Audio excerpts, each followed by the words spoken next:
ギリギリ。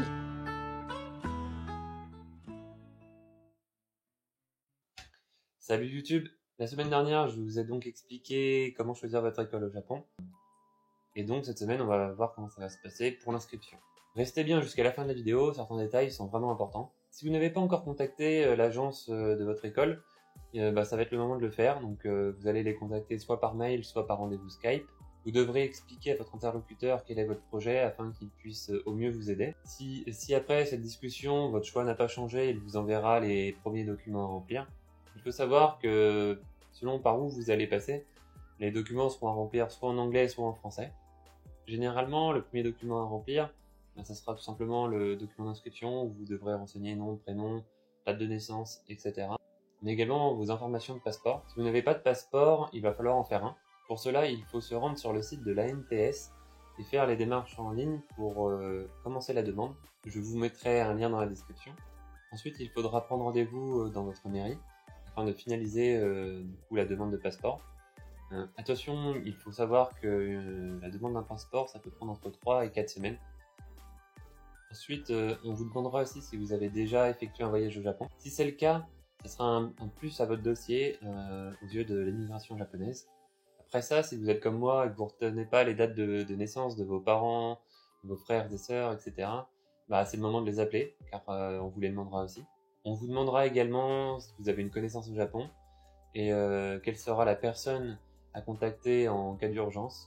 Ensuite, il va falloir ressortir vos photos de classe afin de retrouver dans quelle classe vous étiez, à quelle année et dans quelle école. Et si vous êtes comme moi à en avoir beaucoup changé, bon courage. Après ça, si vous avez également des expériences professionnelles, on vous demandera également de remplir en quelle année et où ça. Autre information qui peut vous donner un bonus, votre parcours en japonais sera demandé. Il est quand même demandé de connaître au minimum les kanas pour postuler dans ce genre d'école. Mais pour ça, ne vous inquiétez pas, ça prend vraiment 2 semaines à apprendre. Ensuite, voici venue la partie vraiment la plus relou, la lettre de motivation.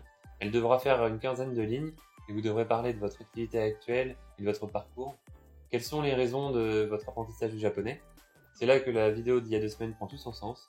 Je vous mettrai une petite fiche si vous ne l'avez pas vue. Il faudra également parler de votre objectif et de ce que vous ferez après l'école. Il est conseillé de ne pas dire que vous souhaitez vivre au Japon. L'immigration japonaise considère vraiment le visa étudiant comme pour étudier le japonais et pas comme une porte d'entrée pour le Japon. Après ça, vous aurez également un document à signer. C'est là que vous vous engagerez à respecter les lois du pays ainsi qu'aux restrictions du visa étudiant, sous peine d'être envoyé en France sans aucun remboursement. Pour finir, vous devrez également remplir un formulaire de garant. Il est fortement recommandé que ce soit un parent ou à minima un membre de votre famille. Le garant devra gagner au moins 32 000 € par an pour avoir une valeur aux yeux de l'immigration japonaise. Si vous avez vos 2 parents qui ont un salaire, cela ne sera pas un souci. Cependant, si vos parents sont divorcés, cela risque d'être un plus gros problème. Et en plus de ça, vous ne pouvez pas être votre propre garant pour l'école. Savoir que le garant n'aura rien à justifier lors de votre séjour. Il ne devra pas prouver qu'il vous envoie de l'argent tous les mois. Une fois tout ça rempli, il y aura quelques documents à fournir. Il faudra votre acte de naissance et celui de vos parents. Vous pouvez directement le demander à la mairie de votre ville de naissance.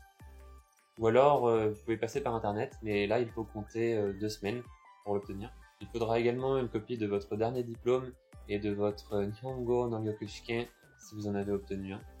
Et il faudra également un certificat de votre école de japonais en France si vous en avez une. Le garant devra fournir une attestation de travail datée et signée par son employeur, ainsi que ses 3 derniers bulletins de salaire, une photocopie de son relevé d'imposition et une attestation bancaire datée et signée de la banque. Pour finir, le document qui aura valu le nom de la chaîne et que j'ai vraiment obtenu au dernier moment, une attestation d'au moins 16 000 € sur votre compte ou celui de votre garant. Il peut également vous être demandé une radio des poumons. Par exemple, quand je me suis intéressé à l'école de Kyoto, cela a été demandé. Vous pourrez envoyer le tout par mail à votre agence pour qu'il vérifie que tout soit OK. Et ensuite, vous enverrez tous les originaux par Chronopost au Japon. Attention, il faut savoir que si vous voulez postuler pour une rentrée en avril au Japon, les inscriptions se terminent généralement entre mi-octobre et mi-novembre. Il faut 4 mois pour que votre dossier soit étudié et que vous obteniez votre visa. En tout cas, après ça, c'est le début d'une longue attente. Et là, vous me dites, c'est cool tout ça, mais moi, j'ai pas 16 000 € sur mon compte. Pourquoi il demande autant, tout ça? Il faut savoir que il faut d'abord avoir l'argent pour payer l'école, pour pouvoir aller au Japon.